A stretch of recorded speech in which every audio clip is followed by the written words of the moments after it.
আজকে আমি বানাচ্ছি কাঁঠালের মালাই কোপ্তা। এর জন্য নিয়েছি কাজু আর মগজ, জল দিয়ে সামান্য ভিজিয়ে নিয়েছি। আমি কাঁঠাল আর আলু একসাথে হলুদ আর লবণ দিয়ে সিদ্ধ করে নিচ্ছি। এখন একটা বাটিতে কাঁঠাল আর আলুটা নিয়ে নেব।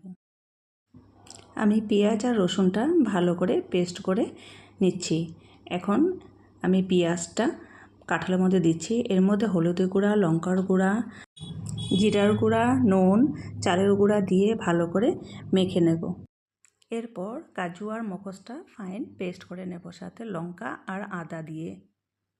এরপর কড়াইতে সরষের তেল দিয়ে ভালো করে গরম হয়ে গেলে এর মধ্যে অল্প অল্প করে কোপ্তার মতন করে বড়াগুলো আমরা ভেজে নেব।